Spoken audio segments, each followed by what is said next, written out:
रंध्र गतिकी क्रियाविधि।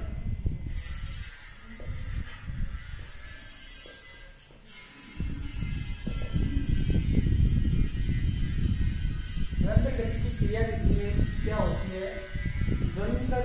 रंध्रों की खुलने व बंद होने की प्रक्रिया को रंध्र गति कहते हैं। यानी रंध्र जो हैं खुलते व बंद होते हैं, उसे रंध्र गति कहते हैं। तो रंध्रों के खुलने व बंद होने की जो प्रक्रिया है उससे संबंधित कई वैज्ञानिकों ने कई परिकल्पनाएं प्रस्तुत की, जिनमें से कुछ प्रमुख परिकल्पनाएं हैं। पहली परिकल्पना है मान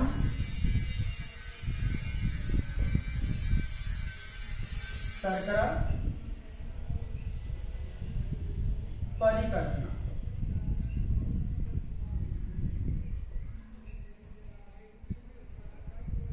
मान शर्करा परिकल्पना क्या है? जब पत्ती की रक्षक कोशिकाओं में दिन के समय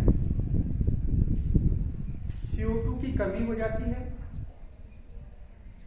CO2 की कमी हो जाती है तो pH का मान बढ़ जाता है। और pH का मान बढ़ जाने से रक्षक कोशिकाओं में उपस्थित फोस्फोपाइराइलेज एंजाइम सक्रिय हो जाता है। फोस्फोपाइराइलेज एंजाइम सक्रिय हो जाने से रक्षक कोशिकाओं में उपस्थित मान या स्टार्च ग्लूकोज 1 फोस्फेट में परिवर्तित हो जाता है। ग्लूकोज 1 फोस्फेट में परिवर्तित होते ही रक्षक कोशिकाओं में डीपीडी का मान बढ़ जाता है। और जब डीपीडी का मान बढ़ जाता है तो डीपीडी के मान बढ़ने से रक्षक कोशिकाएं स्फीत हो जाती हैं या फूल जाती हैं। तो रक्षक कोशिकाओं के फूल जाने से रंध्र खुल जाते हैं। यह है रंध्रों के खुलने की प्रक्रिया। तो मान शर्करा परिकल्पना क्या समझ में आई ना, कि दिन के समय रक्षक कोशिकाओं में pH का मान CO2 की कमी हो जाने से pH का मान बढ़ जाता है। और pH का मान बढ़ जाने से क्या है, दिन के समय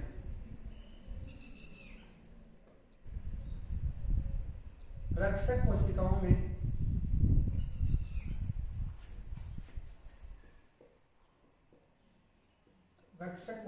में CO2 की कमी हो जाती है।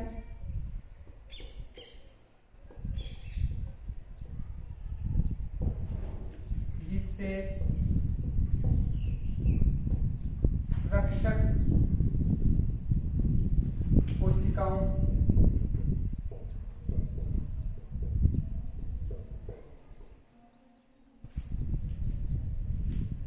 में pH का मान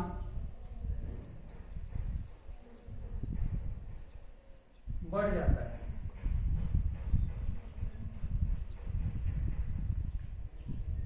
pH मान बढ़ने से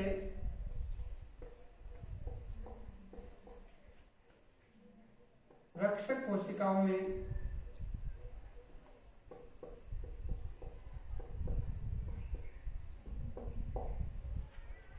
pH मान बढ़ने से रक्षक कोशिकाओं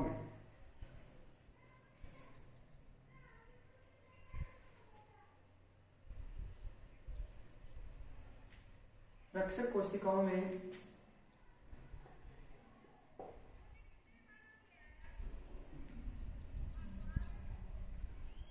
उपस्थित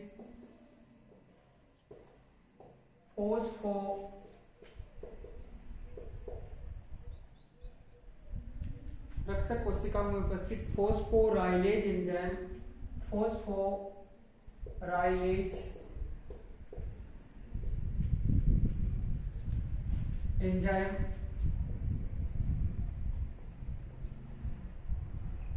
सक्रिय हो जाता है,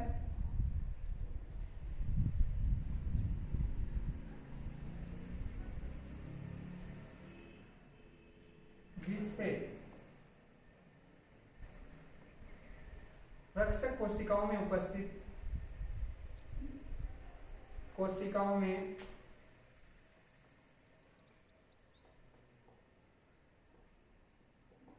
उपस्थित मान रक्षक कोशिकाओं में उपस्थित मान ग्लूकोज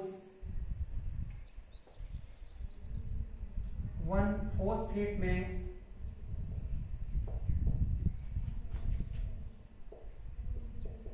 परिवर्तित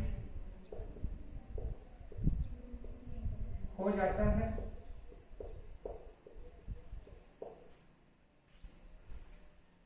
जब मान ग्लूकोज 1-फॉस्फेट में परिवर्तित होता है तो रक्षक कोशिकाओं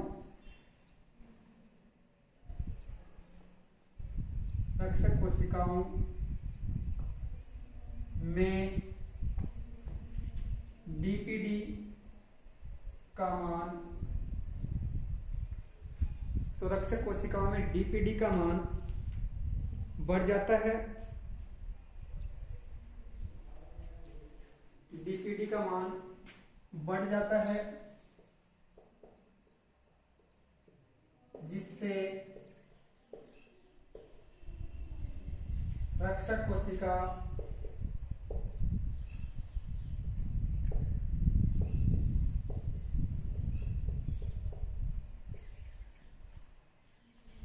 स्थित हो जाती हैं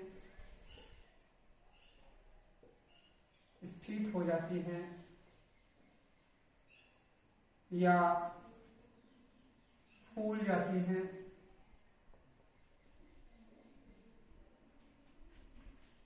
और रंध्र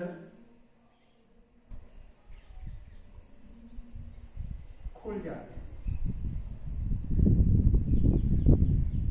समझ में? तो ये तो है रंध्रों के खुलने की मान शर्करा परिकल्पना। समझ में आया कि मान शर्करा परिकल्पना क्या है कि दिन के समय CO2 जो उसकी कमी हो जाती है तो रक्षक कोशिका या द्वार कोशिका जो है उसका पीएच मान बढ़ जाता है, और पीएच मान बढ़ने से रक्षक कोशिका में जो उपस्थित फॉस्फोराइलेज एंजाइम है वह सक्रिय हो जाता है, और सक्रिय होने से जो रक्षक कोशिका में उपस्थित मान है वह ग्लूकोज 1-फॉस्फेट में परिवर्तित हो जाता है, और मान का ग्लूकोज 1-फॉस्फेट में परिवर्तित होते ही क्या होता है कि रक्षक कोशिकाओं में डीपीडी का मान बढ़ जाता है, जिससे रक्षक कोशिकाएं स्थित हो जाती हैं या फूल जाती हैं और रंध्र खुल जाते हैं। अब आगे देखते हैं कि रंध्र बंद कैसे होते हैं। रात्रि में रक्षक कोशिकाओं में, यानी रात्रि में रक्षक कोशिकाओं में CO2 की वृद्धि हो जाती है। रात्रि में रक्षक कोशिकाओं में CO2 की वृद्धि हो जाती है, और जब CO2 की वृद्धि हो जाती है तो pH का मान अम्लीय हो जाता है या कम हो जाता है, और pH का मान कम हो जाने से जो रक्षक कोशिकाओं में ग्लूकोज 1-फॉस्फेट बना है वह पुनः मान में परिवर्तित हो जाता है, और मान में जब परिवर्तित हो जाता है तो रक्षक कोशिकाओं में डीपीडी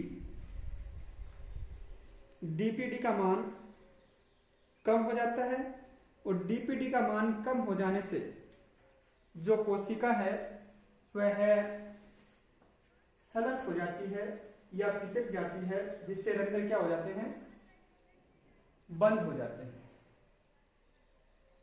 तो अब देखते हैं कि रात्रि में रक्षक कोशिकाओं में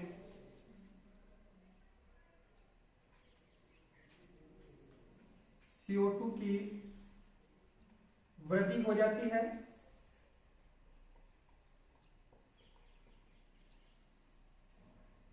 जिससे